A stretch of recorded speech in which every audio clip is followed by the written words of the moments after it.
अंग्रेजी पद्धति के अनुसार आज वर्ष का अंतिम दिन है। कल पाश्चात्य ईस्वी सन का नया वर्ष प्रारंभ होगा। कल क्या प्रारंभ होगा? प्रारंभ आज रात के 12 बजे होगा है? ये भी एक बड़ी विडंबना है। विदेशियों के यहाँ पाश्चात्य संस्कृति में दिन रात्रि के 12 बजे बदलता है। जब रात्रि है तो रात्रि में दिन कैसे बदलेगा? प्रश्न तो यही है। इसीलिए हमारे यहाँ दिन सूर्योदय से माना जाता है। सूर्योदय के पहले तक पिछला ही दिन माना जाता है, क्योंकि दिन को करने वाले सूर्य भगवान हैं। सूर्य भगवान का नाम है दिनकर, दिवाकर। दिन को जो करते हैं इसीलिए उनका नाम दिनकर। तो जब तक दिनकर प्रकट नहीं होंगे तब तक नया दिन हो ही नहीं सकता। तो रात के 12 बजे दिन होने का तो कोई प्रश्न ही नहीं। लेकिन आजकल सारी दुनिया में ईस्वी सन का ही प्रचलन है और सरकारी कार्यालयों में, सरकारी विभाग में, लोक व्यवहार में इसी के अनुसार लोग अपने सारे कार्य करते हैं। ये व्यवहार का विषय है। लेकिन परंपरा और सिद्धांत के अनुसार हमारा नया वर्ष चैत्र के महीने में प्रारंभ होता है। चैत्र के शुक्ल पक्ष की प्रतिपदा को जब बसंत ऋतु आती है तो बसंत ऋतु में नवीन वर्ष प्रारंभ होता है, नव संवत्सर प्रारंभ होता है और उस समय हम नया वर्ष मनाते हैं। यही भारतीय परंपरा है और अपनी परंपरा के अनुकूल ही हम सभी लोगों को अपने सारे उत्सव मनाने चाहिए। आज लोग जन्मदिन भी मनाते हैं तो क्या बोले 12 जनवरी को हमारा जन्मदिन है, 20 मार्च को हमारा जन्मदिन है। ये मार्च और जनवरी का कोई मतलब ही नहीं होता। जिस तिथि को आपका जन्म हुआ, आपकी जन्म कुंडली के अनुसार जिस तिथि को आपका जन्म हुआ, जिस नक्षत्र में जन्म हुआ, उस नक्षत्र और तिथि में जन्म का दिन मनाना चाहिए। तभी जन्मदिन मनाने का कोई फल है। विवाह का भी दिन उसी प्रकार मनाना चाहिए। विवाह जिस तिथि में हुआ हो, पंडित जी ने जो मुहूर्त देखा हो, वही तिथि जब अगले वर्ष आवे हिंदी के महीने से, तब उसी तिथि नक्षत्र में अपना वो जन्म विवाहोत्सव या जो भी मनाना है मनाना चाहिए। लेकिन आजकल अंग्रेजी महीने के हिसाब से ही सब कुछ,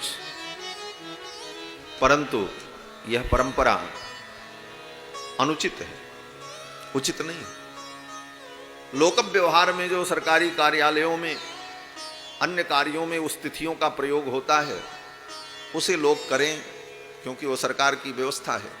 परंतु धार्मिक व्यवस्था जो है, हमारी जो आध्यात्मिक व्यवस्था है, हमारी जो संस्कृति की एक व्यवस्था है, जो धरोहर है, उस परंपरा के अनुकूल हमें अपनी जो तिथ्यादि व्यवस्था है उस व्यवस्था के अनुकूल सारे उत्सव और सारे कार्य करने चाहिए। तो हम लोगों का नया वर्ष तो अभी बसंत ऋतु में आएगा और चैत्र के शुक्ल पक्ष की प्रतिपदा को हम सभी लोग नया वर्ष मनाते हैं। उस दिन कलश स्थापन करते हैं, 9 दिनों तक भगवान की आराधना करते हैं और 9वें दिन भगवान श्री राम का जन्म महोत्सव मनाया जाता है। हमारे रघुनाथ जी पधारते हैं और यहाँ भी हमारे रघुनाथ जी पधारे हुए हैं। आज मैं कथा में आ रहा था तो सामने से मैंने देखा यहाँ व्यासपीठ पर 4 ठाकुर जी के स्वरूप लाइन से विराजमान हैं। तो हमको यही लगा चारों भाई राम लक्ष्मण भरत शत्रुघ्न सामने बैठे हुए हैं आकर के। रघुनाथ जी ही मानो कथा सुन रहे हैं यदुनाथ की। कृष्ण भगवान की कथा चल रही है तो रघुनाथ जी ही मानो श्रोता बन करके बैठे हैं कथा सुनने के लिए, क्योंकि उन्हीं की तो कथा है। भगवान ही कथा सुनते हैं, भगवान ही सुनाते हैं और भगवान की ही कथा है। हमारे आपके अंदर से भगवान निकल जाएं तो न हम सुना पाएंगे न आप सुन पाएंगे। तो सुनाने वाले भी भगवान, सुनने वाले भी भगवान और कथा भी किसकी? बोले भगवान की। तो ऐसा मंगलमय पवित्र वातावरण, आज बहुत से लोग रात के 12 बजे कूदेंगे, चिल्लाएंगे, नाचेंगे, गाएंगे, नया वर्ष मनाएंगे। तो ऐसे पागलपन में हम सभी लोगों को पड़ने की आवश्यकता नहीं है। हमें अपनी भारतीय संस्कृति के अनुकूल चैत्र के शुक्ल पक्ष में प्रतिपदा तिथि को नववर्ष मनाना चाहिए और उसी समय लोगों को नव वर्ष की हार्दिक शुभकामनाएं भी देनी चाहिए। आजकल तो इस समय मोबाइल पर लोगों का मैसेज दौड़ रहा हो, कौन किसको मैसेज फॉरवर्ड करे फटाफट नए वर्ष की शुभकामना। लेकिन ये कोई नया वर्ष नहीं है। क्या नया है? सब कुछ तो वही। पेड़ के पत्ते झड़ रहे हैं, ठंडी का मौसम, नदियों में जल भी सूख गया ऋतु ठंडी होने के कारण।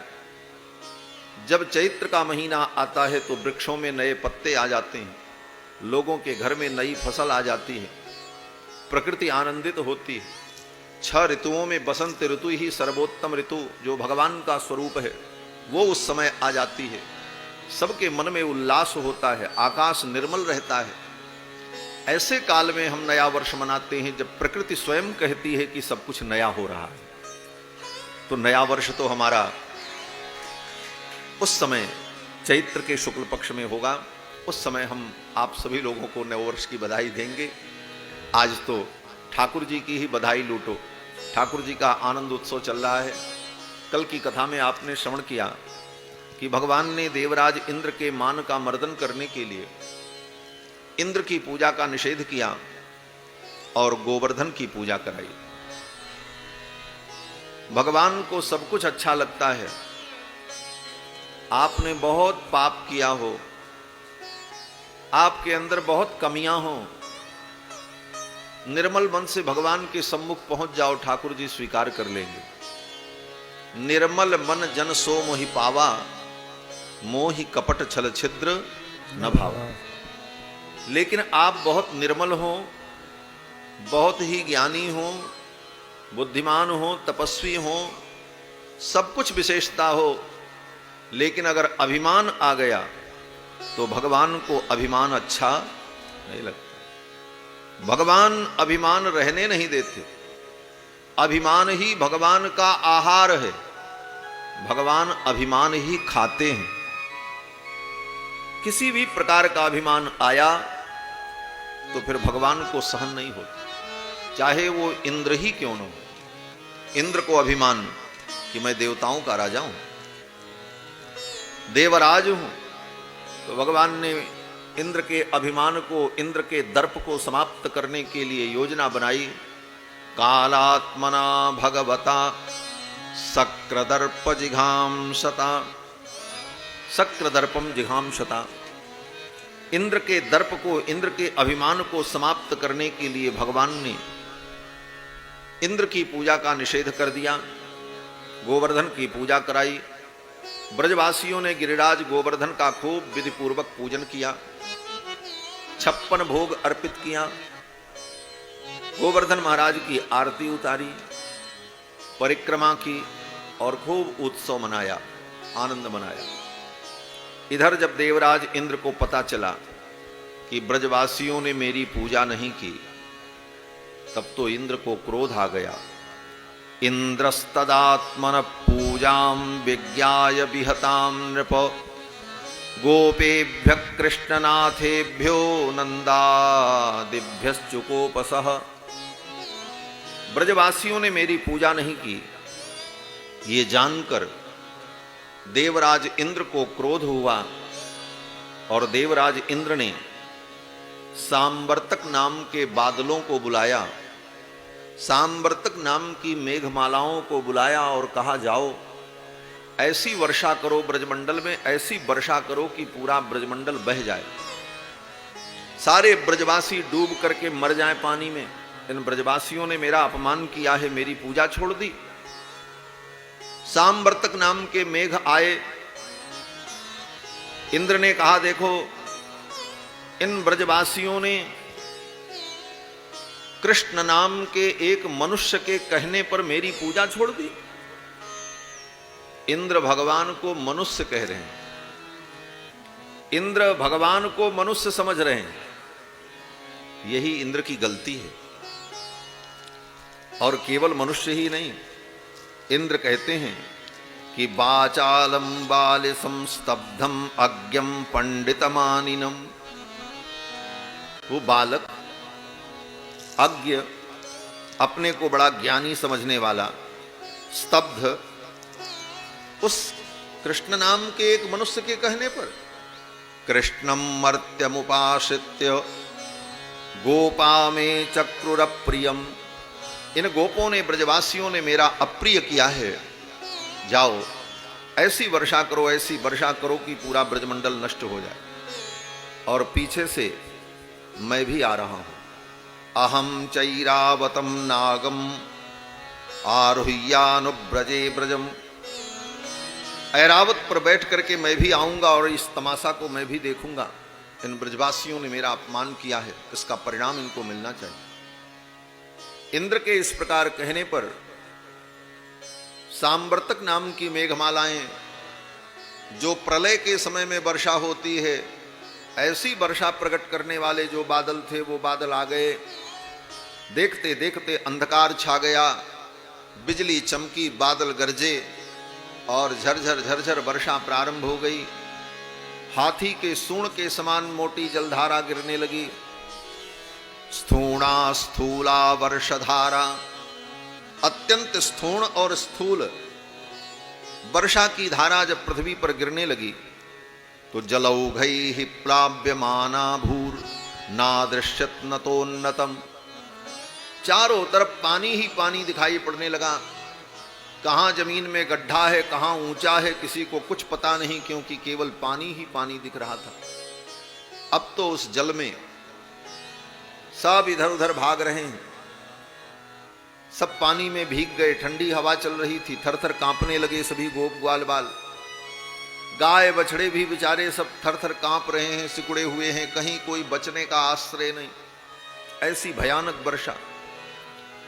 तब सभी गोप ग्वाल बालों ने आकर के भगवान से कहा, कृष्ण कृष्ण महाभाग त्वन्नाथम गोकुलम प्रभो। हे कृष्ण, आप ही मेरे नाथ हो, और मेरे नाथ ही नहीं, गोकुल के भी आप नाथ हो। त्रातुमर्हसि देवान्न कुपितात् भक्तवत्सल।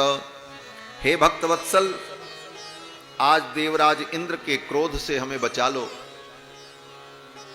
ऐसा कहकर उन ब्रजवासियों ने भगवान की शरणागति की। और भगवान की जब शरणागति की तो भगवान ने कहा, चिंता मत करो, आज मेरे व्रत का समय आ गया है। मैं आज अपने व्रत का पालन करूंगा और अपने आत्म योग के द्वारा तुम सबकी मैं रक्षा करूंगा। गोपाये स्वात्म योगेन सोयम में व्रत आहितः। अपने आत्म योग के द्वारा आप सबकी मैं रक्षा करूंगा। इस प्रकार भगवान ने कहा। और भगवान ने कहा, देखो सब लोग इधर आओ, इस गोवर्धन पर्वत को ही छत्र के समान मैं अपनी कनिष्ठ का उंगली पर उठा रहा हूं, इसी के नीचे आप सब आ जाओ। ऐसा कहते हुए भगवान ने 7 कोस लंबे चौड़े गोवर्धन पर्वत को लीला पूर्वक अपनी कनिष्ठ का उंगली के ऊपर भगवान ने उठा लिया। दधार लीलया कृष्णश्छत्राकमिव बालकः। जैसे छोटे छोटे बालक छत्राक को तोड़कर अपने हाथ में उठा लेते हैं, उसी प्रकार भगवान ने गिरिराज गोवर्धन को 7 कोस लंबे चौड़े पर्वत को अपनी कनिष्ठ का उंगली के ऊपर धारण कर लिया। बोलो श्री गिरिराज धरण भगवान की जय, श्री कृष्णचंद्र भगवान की जय। जय जय श्री राधे श्याम। 7 कोस लंबे चौड़े गिरि गोवर्धन को भगवान ने अपनी कनिष्ठ का उंगली के ऊपर उठा लिया। 7 वर्ष के भगवान कृष्ण, और पर्वत, बोले पर्वत भी 7 कोस लंबा चौड़ा। और पर्वत को उठाने के बाद भगवान ने कहा गोप ग्वाल बालों से, अथाह भगवान गोपान हेम बतात ब्रजौकसः। हे ब्रजवासियों, हे मैया, हे बाबा, आप सब लोग इस पर्वत के नीचे आ जाओ। यथोपजोषम विशतगिरि गर्तम सगोधनाः। पर्वत को भगवान ने जब उखाड़ा तो जमीन में बहुत बड़ा गड्ढा बन गया, क्योंकि पर्वत को जड़ से ही भगवान ने उखाड़ दिया। तो नीचे जब गड्ढा बन गया तो भगवान ने कहा इसी गड्ढे में सब आ जाओ। अब सभी गोप ग्वाल बाल धम्म धम्म उसी गड्ढे में कूद गए, अपने गाय बछड़ों को भी उतार दिया और भगवान श्री कृष्णचंद्र पर्वत को लिए खड़े हैं। तब तक मैया यशोदा ने देखा। मैया यशोदा ने कहा, अरे गोप ग्वाल बालों, मेरे लाला का सहयोग करो, इतने बड़े पर्वत को मेरे लाला ने अकेले उठा रखा है। मेरे लाला की कलाई बड़ी कोमल है, कहीं मेरे लाला की कलाई मुरक न जाए, इसलिए हे भैया सब लोग मिल करके मेरे लाला की सहायता करो। मैया यशोदा कहती है, नख पर गिरवर लीनो धार, कन्हैया मेरो बारो। नख पर गिरवर लीनो धार, कन्हैया मेरो बारो। नख पर गिरवर लीनो धार, कन्हैया मेरो बारो। नख पर गिरवर लीनो धार, कन्हैया मेरो बारो। कन्हैया मेरो बारो, कन्हैया मेरो बारो। कन्हैया मेरो बारो, कन्हैया मेरो बारो। नख पर गिरवर लीनो धार, कन्हैया मेरो बारो। नख पर गिरवर लीनो धार, कन्हैया मेरो बारो। जो कहे यशोदा मैया, लिख जोर लगाओ मेरे भैया। जो कहे यशोदा मैया, लिख जोर लगाओ मेरे भैया। जो कहे यशोदा मैया, लिख जोर लगाओ मेरे भैया। जो कहे यशोदा मैया, लिख जोर लगाओ मेरे भैया। हो गिरिवर में, हो गिरिवर में, हो गिरिवर में बोझ अपार, कन्हैया मेरो बारो। हो गिरिवर में बोझ अपार, कन्हैया मेरो बारो। नख पर गिरवर लीनो धार, कन्हैया मेरो बारो। नख पर गिरवर लीनो धार, कन्हैया मेरो बारो। लाला की नरम कन्हैया, कहीं मुरक न जाए कि भैया। लाला की नरम कन्हैया, कहीं मुरक न जाए अति भैया। लाला की नरम कन्हैया, कहीं मुरक न जाए कि भैया। लाला की नरम कन्हैया, कहीं मुरक न जाए अति भैया। कैसे खेले एक लो भारे, कन्हैया मेरो बारो। कैसे झेले एक लो भार, कन्हैया मेरो बारो। नख पर गिरवर लीनो धार, कन्हैया मेरो बारो। नख पर गिरवर लीनो धार, कन्हैया मेरो बारो। जब खूब इंद्र ने कीनो, ब्रज गोवर्धन तर लीनो। जब कोप इंद्र ने कीनो, ब्रज गोवर्धन तर लीनो। जब खूब इंद्र ने कीनो, ब्रज गोवर्धन तर लीनो। जब कोप इंद्र ने कीनो, ब्रज गोवर्धन कर लीनो। बादल बरस बरस गए हार,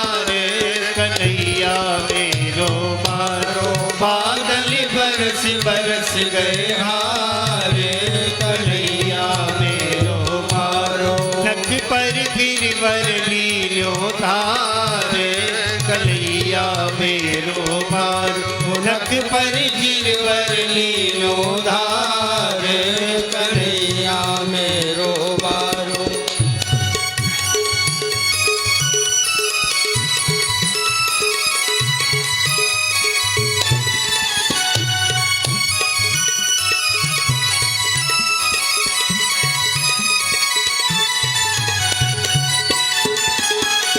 जय हो